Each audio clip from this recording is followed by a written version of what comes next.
Okay, good afternoon, everybody, and welcome to those of you that are joining us on the live stream.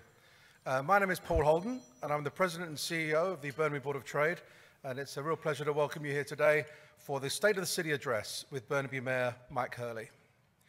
Before we start, I'd like to take a moment to recognise that we're on the traditional homeland of the Hunkaminam and Skohomish-speaking people, and to extend our appreciation for the opportunity to hold an event on this territory.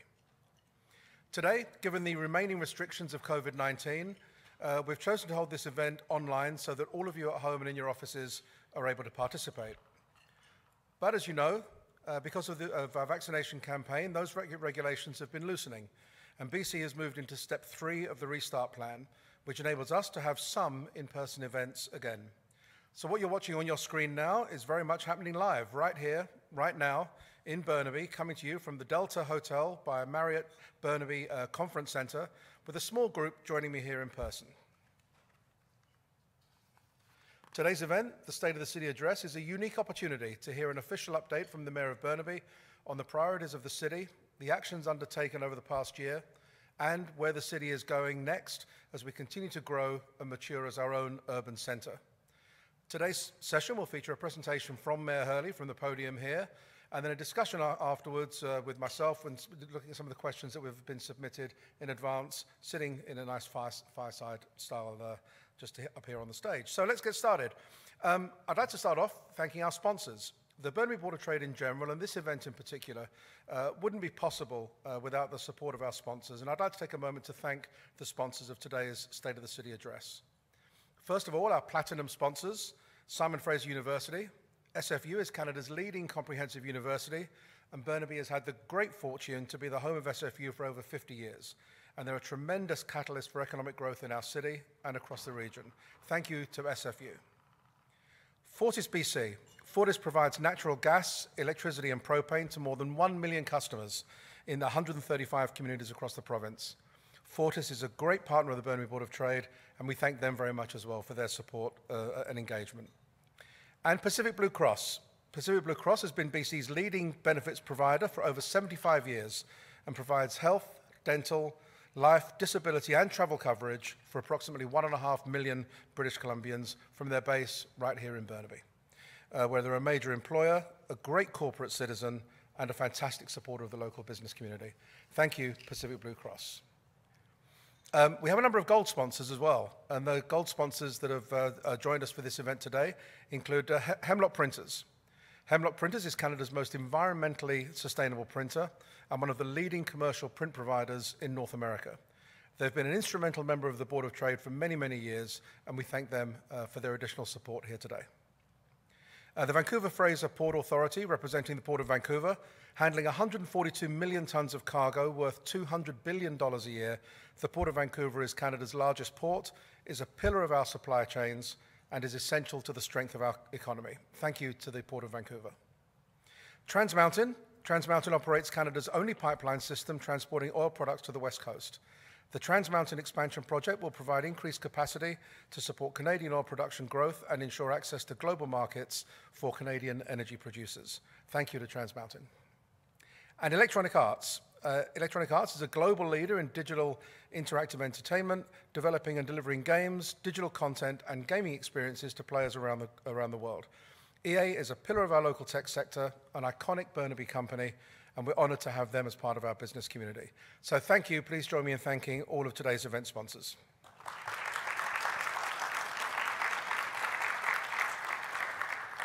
I'd also like to make a quick mention of the annual partners, and I think you can see those on the screen right now. These organisations are valuable members of our business community and are engaged, thoughtful and community-minded organisations who contribute their support year-round. At the platinum level, we have the Burnaby Now and the BCIT School of Business and Media. At the gold level, we have Fortis Bc, Pacific Blue Cross, Simon Fraser University, Electronic Arts, ABC Recycling, and Douglas College. And at the silver level, we have Scotiabank, Trans Mountain, Appia Developments, Port of Vancouver, TD Bank Group, and Alexander Cottage. Thank you very much to our annual partners.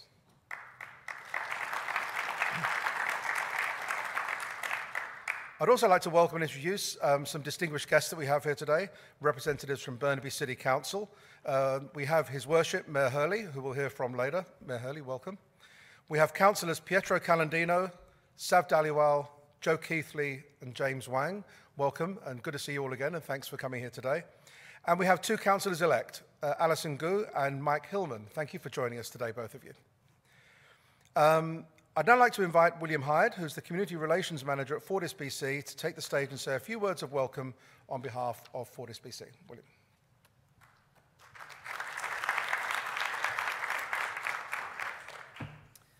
Thank you, Paul, and hello, everybody. As Paul mentioned, my name is William Hyde. I'm a Community Relations Manager at Fortis Bc, and I promise to keep this word from your sponsor relatively brief, so bear with me. Before I begin, I would like to acknowledge that we are on the traditional territory of the Coast Salish people and reaffirm our emphasis towards meaningful reconciliation. Fortis Bc is a natural gas utility serving approximately 1.2 million customers across 135 communities in British Columbia. That includes Burnaby, obviously. Our operations folks and our call center are actually just across the highway here. As an energy utility, we do recognize there is an urgent need to reduce greenhouse gas emissions, both here in BC and globally. Fortis Bc is rethinking how energy is used to help advance a low-carbon future and is focused on partnering with customers, industry, and government to achieve that. We have set a 30 by 30 target, an ambitious goal of reducing our customers' greenhouse gas emissions by 30% compared to 2007 levels by the year 2030. This supports the province's own goals as laid out in their Clean BC plan. I'm proud to say, in our first full year of working towards our 30 by 30 target, we are on pace.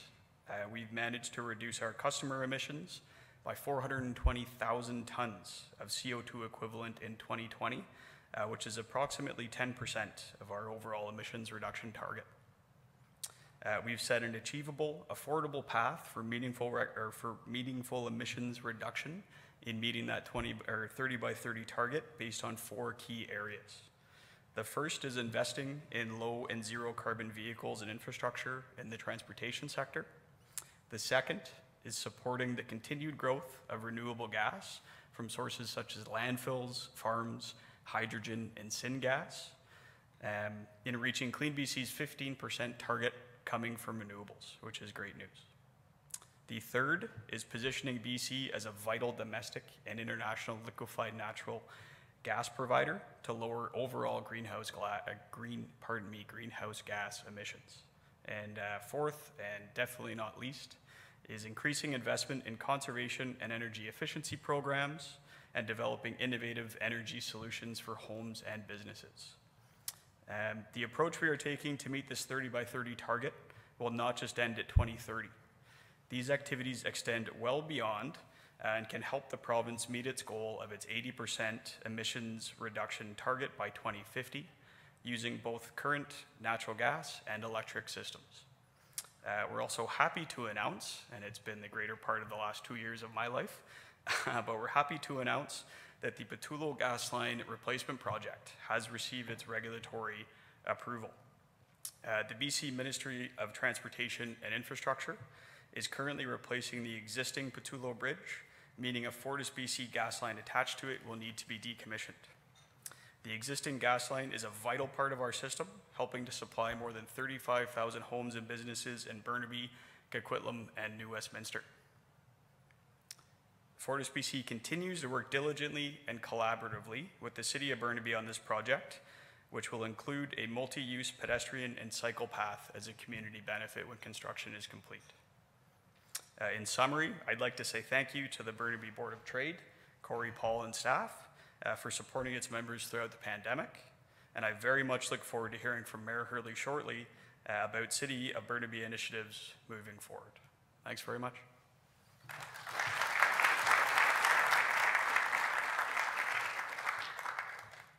Thank you, William, and thank you for your ongoing support.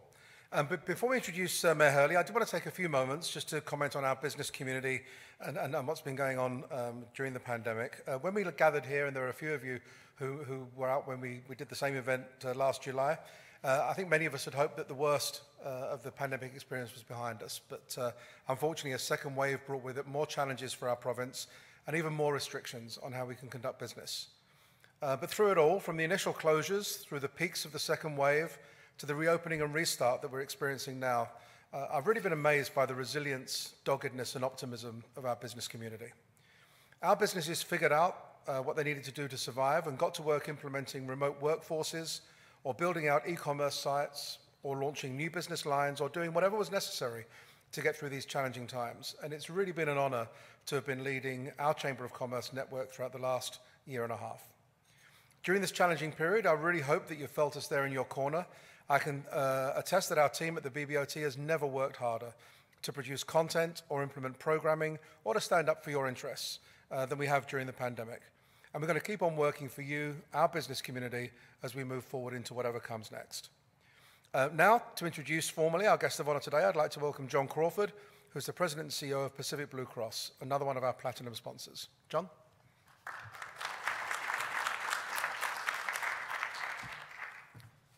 Thank you, Paul.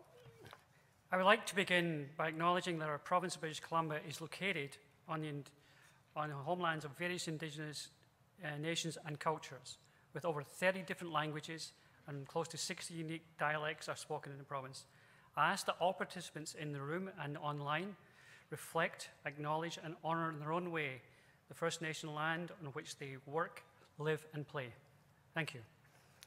Good afternoon, everybody. This is a really strange feeling. 1 year later, in-person meeting, and it's really weird. It was great to see everybody a year ago. I was here in July, set tables and a lunch. What's a lunch? It's a new feeling.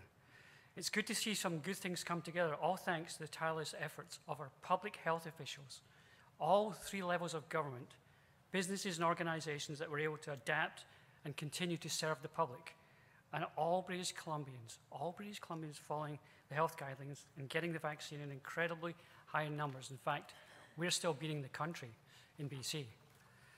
Thank you to the Burnaby Board of Trade for hosting this important event and for all of you in the room and those of you attending online. The State of the City Address brings together the business community of Burnaby and local business leaders for the betterment of the city.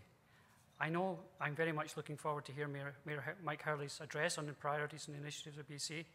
I would like to take this opportunity to thank and congratulate the 2 newly elected, I'm not sure they're in office yet, but they're soon to be in office, Business Council members Alison Gu and Mike Hillman. It will be great to work with you on ensuring business in Burnaby continues to develop and on a thriving urban centre. It's been an unimaginable, challenging 16 months or so for so many in the province. COVID-19 reminded us to be tremendously resilient and adaptable while we navigated the pandemic together. I would like to acknowledge and thank the entire City Council for everything you did to protect City Burnaby Council and businesses through the pandemic. Working closely with the health authorities to reduce the spread of COVID when the first virus appeared, supporting Burnaby businesses throughout the pandemic with things like the Open Business Programme, which allowed expanded outdoor seating, merchandise displays and other uses, partnering with Fraser Health to create neighbourhood vaccination clinics, which are challenging to do very quickly, and developing the City of Burnaby's Restart Programme, allowing a careful reopening of facilities and programmes. Speaking as a member of the business community, I'm really excited to see the BC Restart Programme. I think stage 3, stage 4, maybe September, maybe not, depends how good the virus comes out, and how grateful I am where we have COVID restrictions are being lifted so things can return to the new normal, not the old normal, whatever that will look like going forward. It is now my privilege to introduce Mike Hurley. Mike's been long associated with Burnaby and also a member of the Fire Brigade and obviously the Fire Unions and Beans Mayor since 2018. But thanks to this technology called Wikipedia, I now know that Mike was given the top 25 Canadian Immigrant Award in 2020, which recognises outstanding work by immigrants who have come to Canada and made a positive difference in living in the country. Congratulations, Mike. That's quite an honour, speaking as an immigrant. I don't have an accent. So everyone, please join me. Put your hands together. You can do that now in welcoming Mike Hurley to the podium.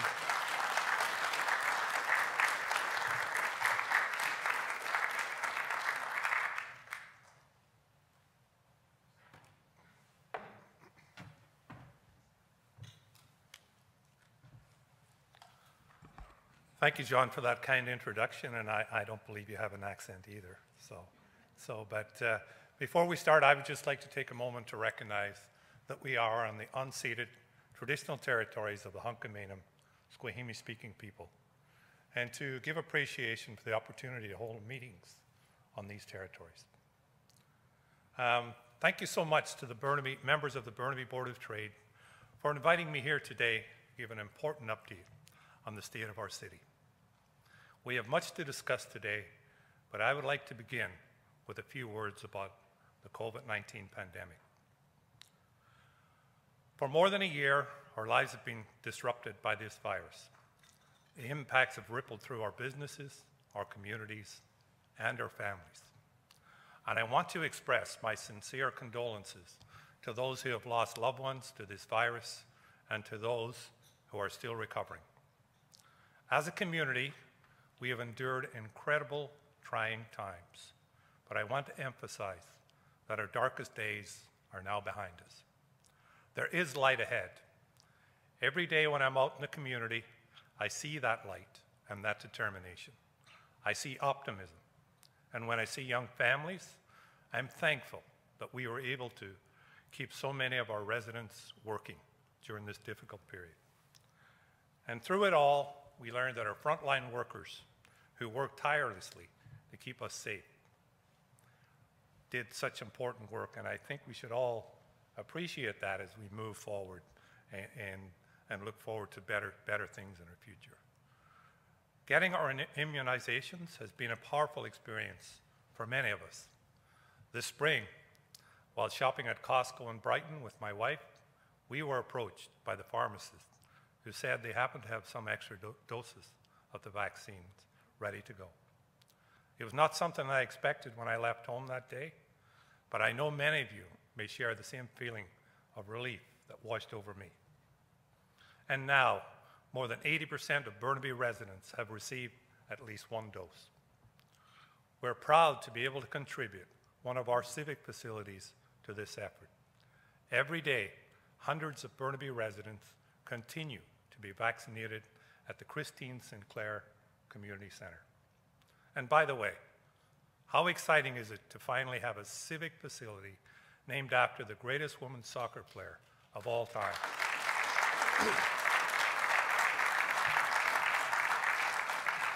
One of Burnaby's greatest athletes.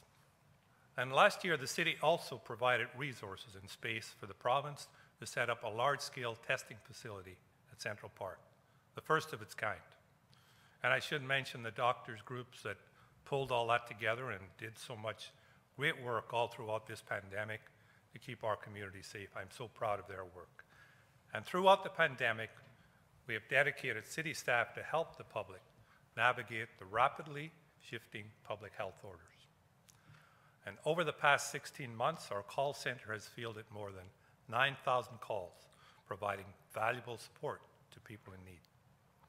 In many cases, our staff were directly assisting people who are disadvantaged or experiencing hardship. And throughout the pandemic, we have shown we can adapt quickly. And last month, we conducted a safe by-election to give people a chance to elect 2 new councillors.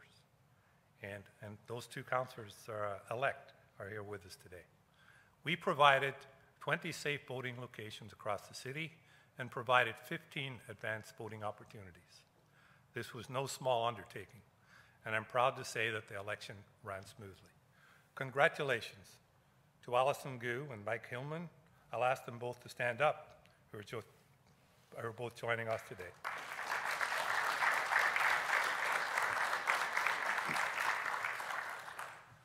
The councillors they replaced, Councillors McDonnell and Balco, left an incredible legacy of service to the city.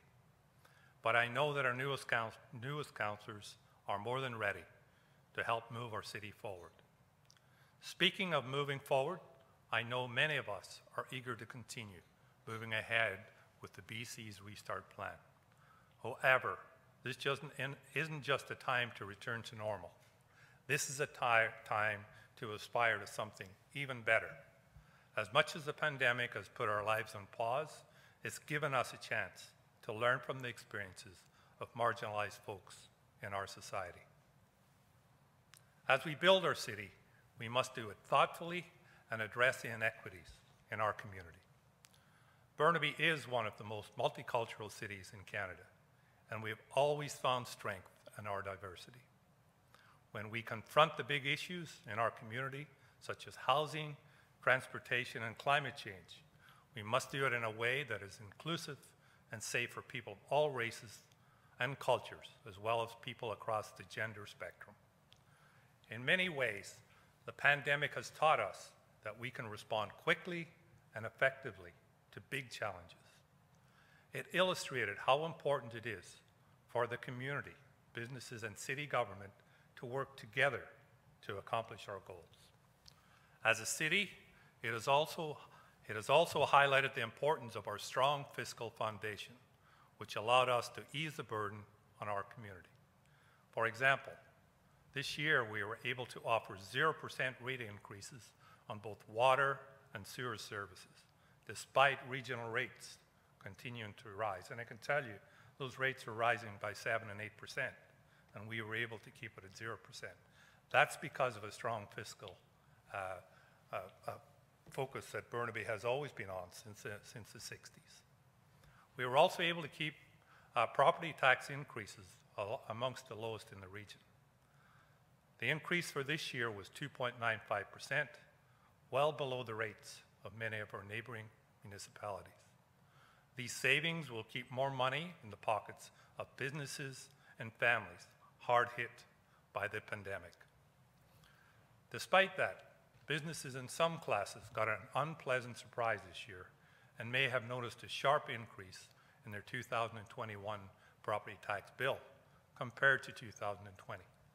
In 2020, due to the pandemic, the school tax was reduced by 75% by the province. This reduced the overall total commercial property tax bill in 2020 for most businesses by 25% on average. The provincial school tax has been reinstated for 2021, returning provincial property tax charges to 2019 levels. Meantime, the city continues to incorporate digital technology in our daily operations. I am excited to announce that later this year, we will be making it easier and more convenient for businesses to renew their annual license. You will be able to create an online account for your business license that enables you to make an application, renew and pay your annual license, and make updates and changes, as well as print your business license. We'll have more to share on this in the coming months. It's important that we do all we can to help businesses succeed, and that's why I'm proud of the work we accomplished in partnership with the Board of Trade over the last year. We work with the Business Recovery Task Force to fast-track a program to let restaurants and other businesses convert parking or street space for patio and retail uses. It was a popular program that has livened up our streets and our neighborhoods. Dozens of businesses across Burnaby have joined the program. And this spring, when indoor dining was put on hold, the Active Sidewalks Open Businesses program proved to be a lifeline for local business.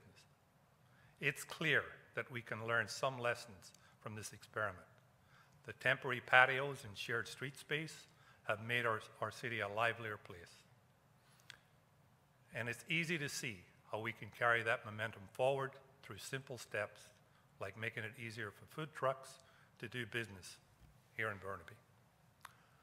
Other things we have learned from the pandemic, and this is important, the real importance of quality childcare. By providing easy access to childcare, everyone wins. Employees feel confident returning to the office, and employers can find the staff they need.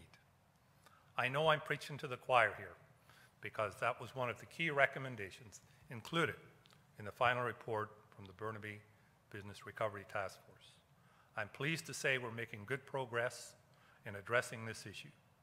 By working together with the provincial government and the school district, hundreds of new childcare spaces are being added at school sites right across our community. That includes 4 new centers that have opened over the past year at Montecito, West Reed and Cascade Heights, and Capitol Hill Schools. And as we continue to move forward with our Child Care Action Plan, we will open more sites across the city. So there will be more options whether you live in a Metrotown condo with a 5-year-old or if you're in Brentwood with a toddler. And we continue to work with the Board of Trade to implement the action items outlined by the task force. As we come out of the pandemic, I believe this will be a period of great renewal for the city of Burnaby. At a foundational level, we're starting in a position of strength. Despite the pandemic, new construction in 2020 in Burnaby was valued almost $1.5 billion. It was our second highest year on record. I think this reflects the fact investors and developers have bought into our vision of building complete communities. By engaging in genuine conversation with residents and businesses, we've laid the groundwork for shared success. Much attention has been paid over the years to our major town centres, such as Brentwood and Lougheed. As those areas mature, we're focusing renewed energy on our emerging neighbourhoods. For example, we continue to engage the public as we update community plans for what we call urban villages. These include the Bainbridge neighbourhood, located around Sperling SkyTrain station, and the Lockdale neighbourhood, located where Hastings Street turns into Barnett Highway. In the coming years, we will be updating the community plans for more of these urban villages, built around transit hubs with a diverse mix of housing options as well as commercial areas and green spaces. These urban villages will enable future residents to work, play, and shop only steps from their front doors. These villages will also include important green spaces. And aren't we so lucky to have a city where 25% of the land is dedicated to parks and conservation areas? There are more than 150 parks here in Burnaby. And during the pandemic, we were certainly reminded what an incredible asset these green spaces were. That's why as a city, we are making it easier for people to walk, bike, or take transit to their local parks. We have accelerated our program to build our network of sidewalks and urban trails through Burnaby. Personally, I feel like I've walked almost every sidewalk in Burnaby over the past year. But nothing frustrates me more than walking along a beautiful sidewalk only to have it come to an abrupt end. We have already committed to building approximately 30 kilometers of new sidewalks and multi-use paths in 2021, prioritizing areas near schools, parks, community centers, and transit. We know that this is a priority for Burnaby residents. They told us as much during consultations for our transportation plan. And our staff have heard stories of how installing just one section of sidewalk can have a transformational impact on a neighborhood. For example, on Winston Street, the new sidewalk has created a safe route for clients of the Greater Vancouver Food Bank to walk from the Production Way SkyTrain station when they're forced to go to look for some food. But you might be surprised that a new sidewalk can sometimes be a hard sell for people on a residential street. This was quite a surprise for me, I got to tell you. We've got broad support for our sidewalks program, but when the gravel shoulder you've been parking on for the last decade is about to be replaced with a sidewalk, sometimes people quickly have a change of heart. That's why it's so important to connect with the community, to let them know how important sidewalks are on a local level as well as for the community at large. It's about accessibility for everyone, including seniors, people who use mobility devices, and young children. Building a walkable city is a key aspect of both our transportation plan and our climate action plan. Sidewalks connect our community, facilitate health and fitness, and reduce the vehicle emissions that do contribute to climate change. And as you know, when people are walking, they're more likely to stop and visit local stores, providing a boost to our local community. I'm proud of the progress we're making on sidewalks, but we know it will take more than that to achieve our ambitious climate targets. And that's why it's so encouraging to see Burnaby businesses signing on to important initiatives like the Building Benchmark BC program. Today, buildings account for almost 50% of all carbon emissions citywide here in Burnaby. The pilot program helps property owners and managers better understand their building's energy use and greenhouse gas emissions. We have already signed up more than 30 city facilities to this benchmarking project, and the owners of 19 buildings have also signed up to the program. Over the long term, this data will help participants save money by making targeted investments that reduce carbon emissions. In our push to cut carbon, there are great opportunities for local businesses. Our recent partnership with Aether Catalyst Solutions, a Burnaby company, is a great example. This year we started using Aether emissions abatement technology on select pieces of our equipment using small motors. I was surprised to learn that small motors such as the one in commercial lawnmowers can produce as much pollution in a single hour as a 2017 Toyota Camry driving 300 miles. Aether's catalytic technology will help reduce the emissions generated by the city's municipal equipment. And the data generated from this pilot project will help the company further optimize its product. It's a fantastic win-win for the city, the business, and the environment.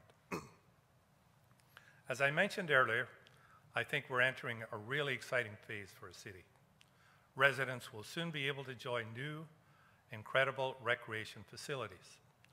In Edmonds, a new arena is under construction, and that will be named the Rosemary Brown Arena in honor of the politician and social justice champion.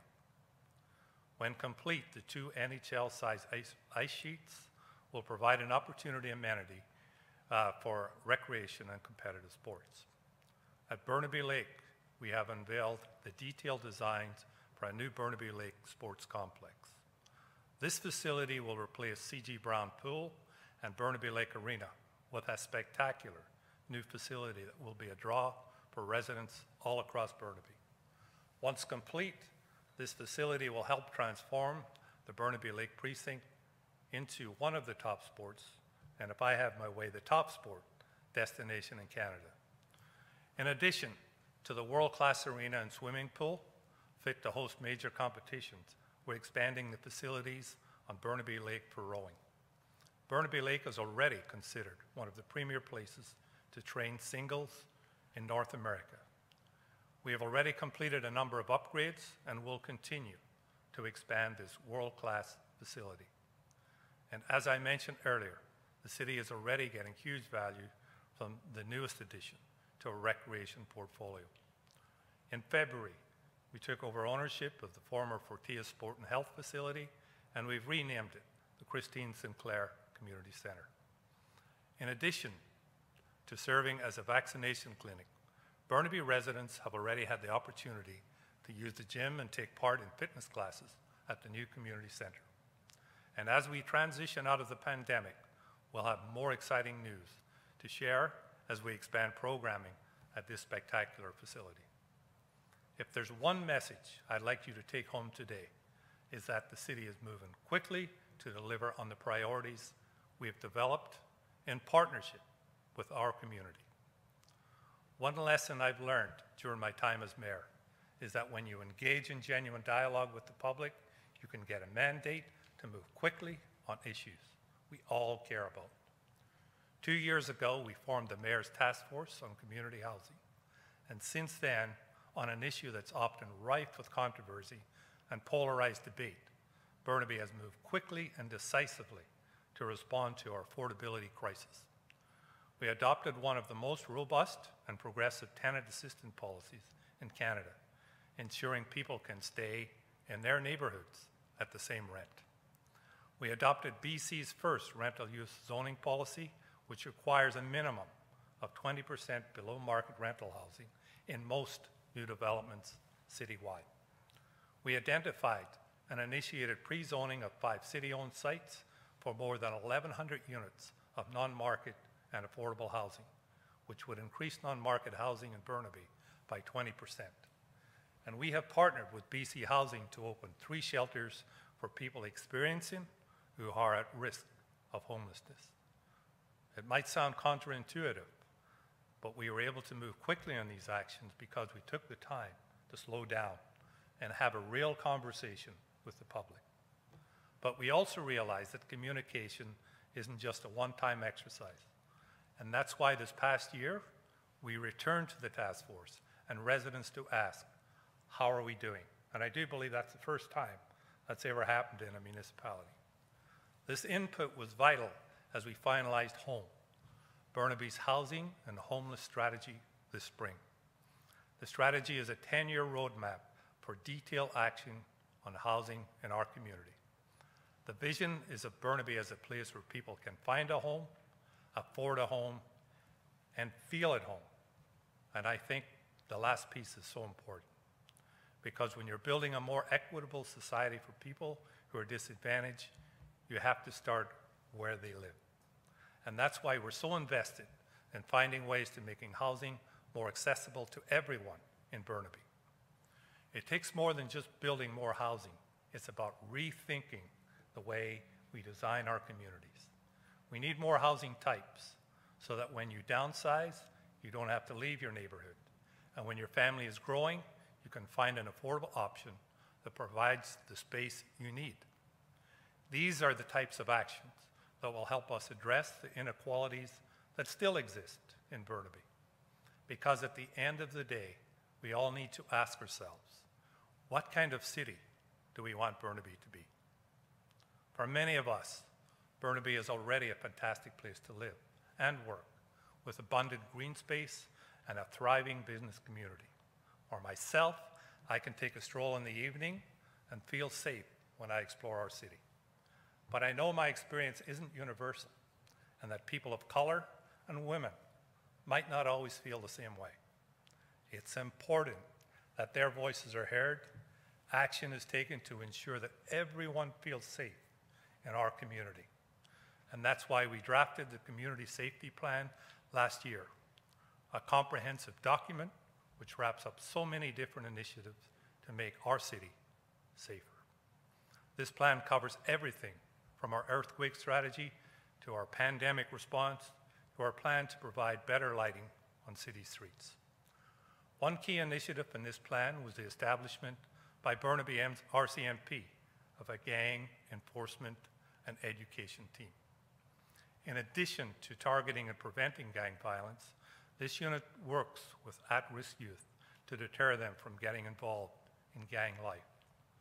And this program is taking on even greater importance given the flare-up in gang violence across Metro Vancouver that we have all seen this year.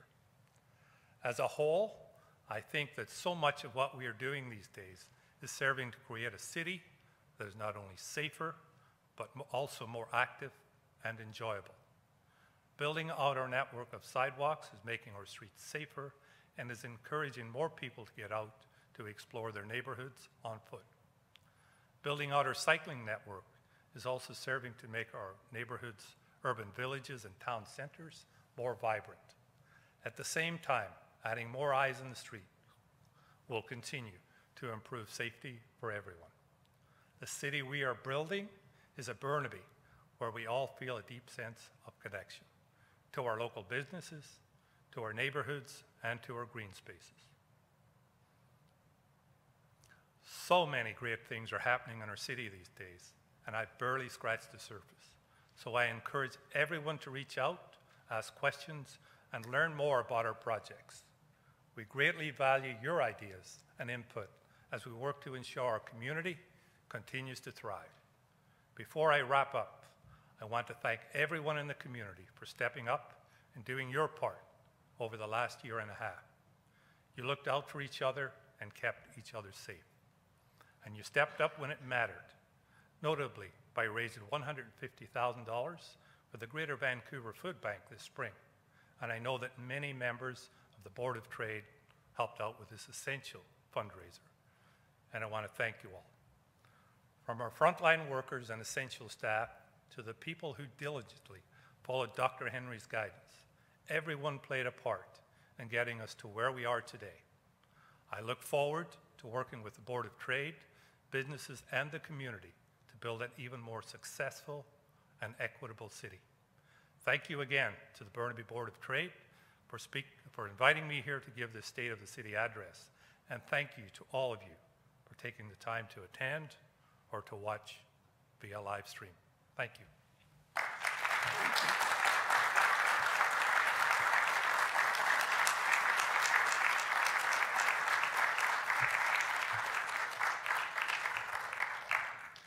Thank you, Mayor Hurley.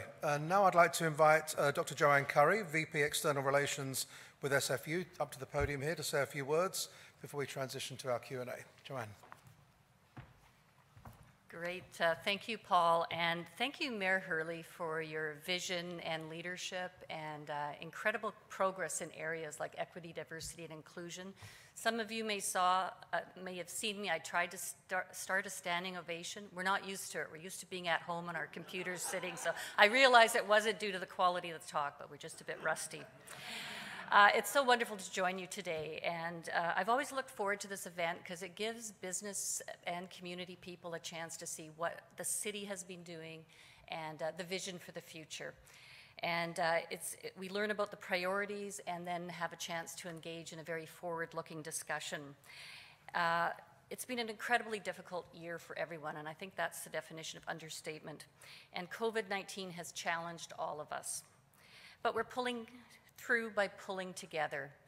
And on behalf of President Joy Johnson and everyone from SFU, I just wanted to thank everyone at the city, the mayor, the council, and the incredible staff that you have for your leadership. And I think what's been shown over the last 6 months is how vital local government is in a crisis. Hopefully the worst is behind us. I don't think this is wood, but I have never been more excited for a fall semester to begin. I can't wait to welcome tens of thousands of students, staff, faculty back to campus and to see our beautiful SFU Burnaby campus once again bustle with activity. Our campus is located on the unceded Coast Salish territories of the Musqueam, Squamish, Tsleil-Waututh, and Coquitlam. And our hearts still go out to all of the members of our Indigenous community on campus and in communities given the horrendous findings of mass graves across Canada now. But it is going to be great to be back, and it's what a university is all about, especially SFU. We are a community. We are Canada's most community-engaged university, and we really treasure the relationships that we've built with the communities we serve, and especially with the city of Burnaby. For generations, the city of Burnaby and SFU have really grown together, and really emphasized by the mayor's address, but we share the goal of a healthy, safe, vibrant, and sustainable community. And of course, I have to add, with efficient and green public transportation. I couldn't resist. And our work with Mayor, Council, and staff on important projects ranging from dialogues on social housing to co-hosting the Burnaby Festival of Learning to research studies that inform community planning help us advance that common vision. We're also very proud of the contribution that we make to Burnaby's economy and quality of life. In the last 10 years alone, we've invested, and the province has invested $2 billion in new facilities and upgrade on the Burnaby campus, including housing, student housing, which relieves pressure in the community for housing, recreational facilities, and we can't wait to show off our new stadium that will be accessible and benefit the whole community. We have more than $1 billion planned in construction in the future, many new projects, a First Peoples Gathering House, the Edward and Marianne Gibson Art Museum. So like the city, have many exciting plans to help drive the city's economic recovery. So there's lots to be excited about as we come out of the pandemic and start laying a foundation for the future. And I certainly agree with the mayor that we have an incredible foundation in Burnaby, and also want to commend the Burnaby Board of Trade for its amazing work over the past 16 months to support not only businesses but community. So thanks to everyone for joining us. And with that, I'd like to introduce the discussion portion of this event today. Questions have been sought from event registrants ahead of time, and using those, the Burnaby Board of Trade has compiled a number of discussion points for Paul to tackle with Mayor Hurley. So I'll pass the floor back to Paul Holden and Mayor Hurley for this conversation. You touched on one issue, and this is forgive me for it being a bit of a theme here for the first couple of questions, but the issue of property tax. And when we have been getting input from our members over the last few weeks, and certainly prior to this event, property tax was something that was front and center from. Now we know that there was a bit of sticker shock this year when people saw their property bills, and that was largely due to the provincial government ending the COVID property tax cut. But it's still a big number for a lot of businesses, and we've seen some people share those numbers with us, and some of them are pretty significant. So can you speak to the issue of property tax from a city perspective? How do you and council set those rates? How do you think we stack up against other cities? And what other factors do you think you could share with those businesses that are currently looking at their bill or have just paid their bill and are thinking, wow, this was quite something? Yeah, well, you know, and rightly so. We have seen some of those tax bills as well. You know, and it certainly was a sticker shock, and mostly related to the school tax, which of course, none of that tax comes to the city in any case. It goes to, although we're the collectors, that money all goes to the school tax, as does, you know, another 8%, which goes to Metro Vancouver and TransLink. So of the taxes we collect here in the city, we receive 52% of those taxes. And much of that 52% is already governed by statutes, where we have to put certain pieces of our money. So we don't have much flexibility on what we can do. We base our tax rates basically on our operations. And whatever our operations takes to run, the taxes get set at that level and spread throughout all the payers throughout the system. You know, if you compare 2.95, if you look at Vancouver's 5%, I think New West is a similar amount. You know, so we're doing everything we can. And remember, our bills keep stacking up during this time too, and the increases that everyone else has seen through buying materials we see as well. So we have worked really hard to try and keep our taxes as low as we possibly can, and we certainly recognize it's a huge bill for some businesses.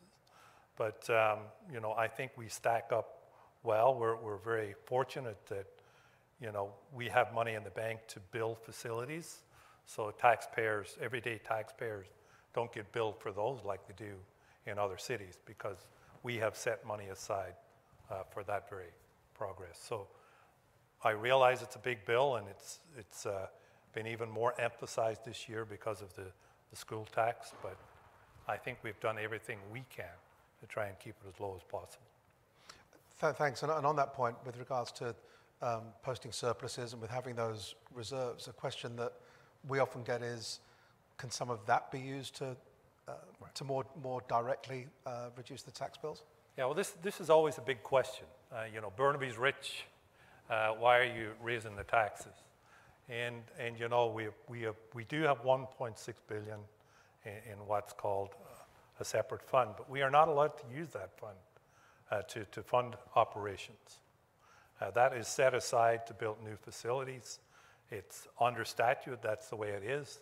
And we wish we could use some of that money to help out. But because of the community charter and how it's set up, we're not allowed to use that money for those purposes. And under the community charter, the money we set aside each year has to be recorded as what they call surplus. We can't use any other word for it. So it looks like surplus, but really it's a savings that's going towards building future facilities for us. So really, when you see surplus, it's not really surplus, but that's what it has to be called under the community charter. Thanks. And one of the issues that I think most people here and watching this online understand is a major contributor to the tax bill is the assessment process. And I think we're all familiar with the highest and best use concept, where a business owner may well be assessed on the value of, in many respects, the air above their business and what that can be used for. Now, that's obviously a provincial decision, but what can the city do? Is the city able to advocate or provide any support for revisiting that process? Well, we have really been advocating. Our staff have been taking a lead along with other cities through the UBCM and others to ask for a split assessment to be allowed in certain instances within the city.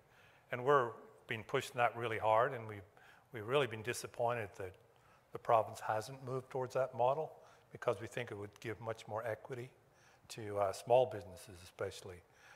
So we will keep pushing that issue with the province and with UBCM, and I know the Board of Trade is asking for similar split assessments to be allowed. So we will keep pushing to try and find that help for our businesses. Thanks. And on that issue, for those of you that want to learn a bit more, have a look on our website, bbot.ca, and you can see in one of our advocacy pieces there some of the work we've been doing on that particular issue, and I think it's a really important one for us all to work on together. You mentioned the Housing Task Force, and I was very pleased to have been a member of that process and of that task force to develop a plan addressing housing availability and affordability. But obviously, what we've seen is in spite of the pandemic, and perhaps surprising to many of us, housing seems to be going up and perhaps more out of reach than ever.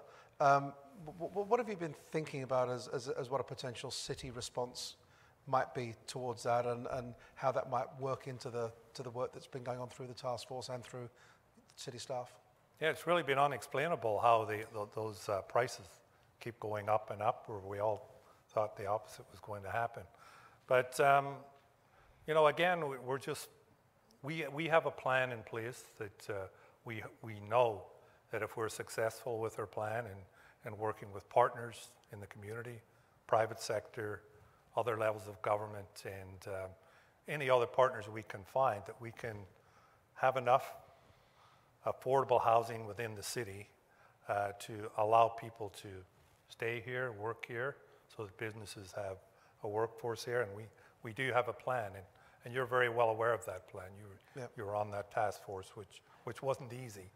But you know, we're doing everything we can through our plans, and we'll stick with our plan so that we can let our workforces and our most vulnerable and everyone, young families, seniors, have a place to live here in our city. So that's really our goal, and I'm very confident we're going to get there.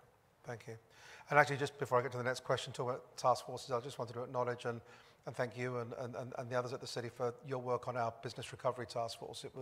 It's rare to see that level of cooperation, I think, between a Board of Trade or Chamber of Commerce and the municipality and the community at large, and it was a great opportunity, and thank you for your support on that. And we've had some of which you mentioned, we've had some great outcomes from that business task force. So thanks again. And thank you for having me on there too. I certainly learned a lot from many in this room throughout that process as well. Yeah, there are some task force members in the room, so thanks to them. Yeah. Thanks to them too. The heat wave, which kind of was pretty extreme just over a week ago, and we later found out contributed sadly to a significant increase in unexpected deaths in the city. Extreme weather events like this are happening more and more. You did mention some of what the city is doing. Perhaps you could just elaborate a little bit on what the city is doing to mitigate some of what might happen again in this area, and what actions after the climate emergency plan that came in a couple of years ago, what can we look forward to the city doing in this area? Well, first of all, I'd just like to say that was devastating news, especially for myself as a former first responder to hear of so many deaths within our city, and I send condolences to all those families who witnessed that, and it was a terrible 3 to 4 days here within our city. But you know, we did set up some cooling centers throughout that time. Was it enough? Those are things we'll measure going forward. We always learn as we go along. But I think from the climate, obviously, climate change is real, and I think that was just another reminder of that we are getting a lot warmer, and I believe there's going to be many more of these events. So I did talk about some of the efforts we're making towards climate change, and I think a big part of that is, you know, really digging in and getting a bit more aggressive even on things like planting trees having cooler, keeping our streets cooler and our parks cooler, so that people have somewhere to go for respite, if and when. I think it's more when we have more of these heat facilities. But I think what I really learned out of all of this is that we need to become more resilient as a city. I don't think we can rely on outside help. We saw that the 911 system really failed us in this situation. It's something we really have to have a look at. We have to have a look at being able to stand on our own, almost like an earthquake or anything else, where we need to be able to stand alone for up to 7 days.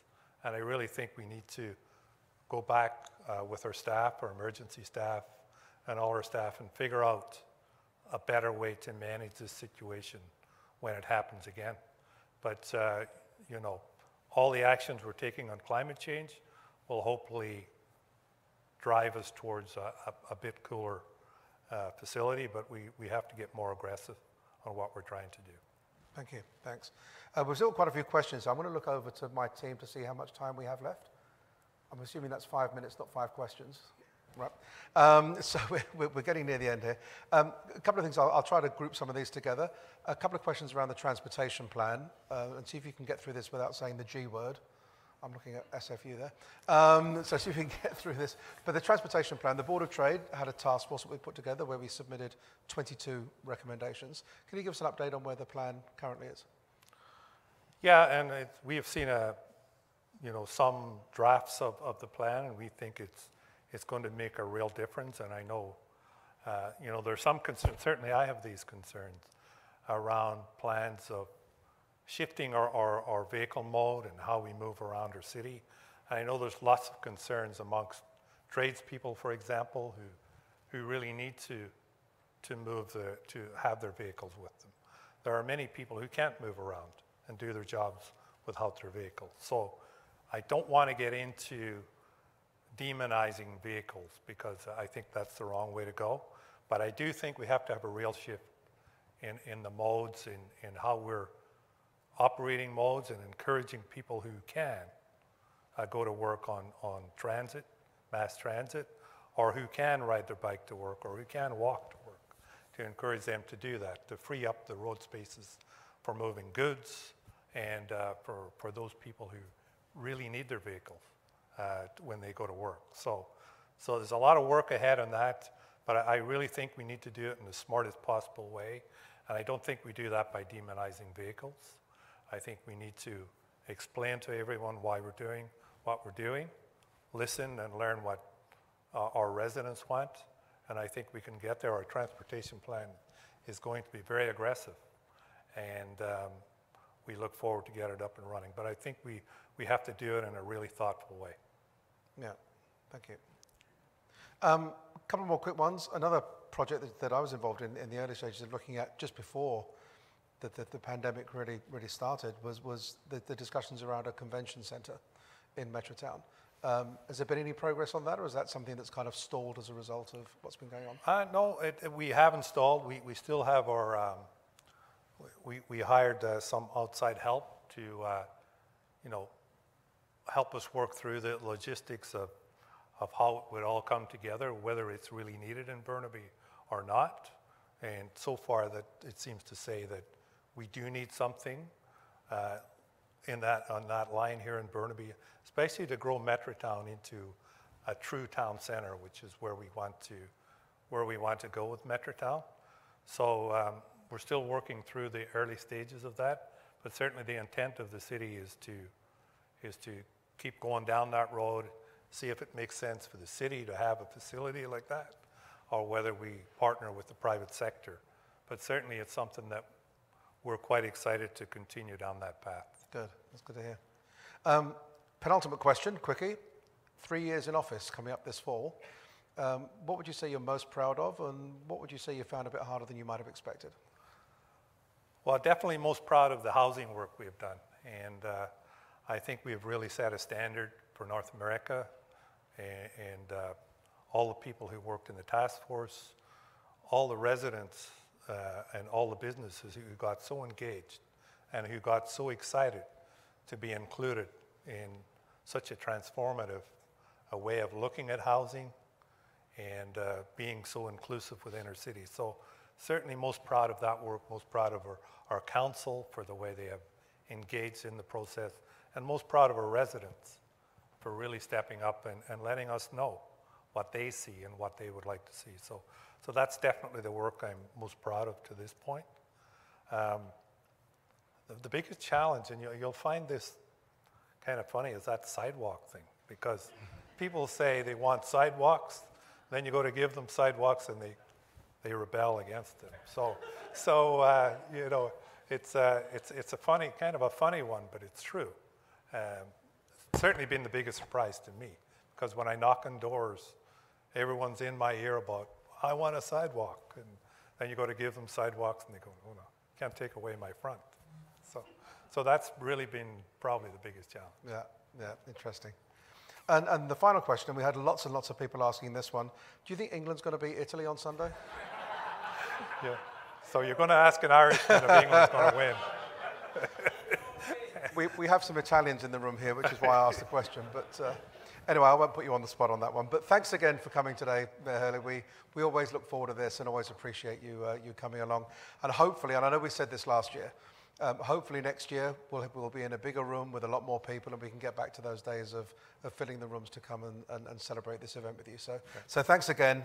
Thank you for joining us. We really appreciate it. Thank you for having me.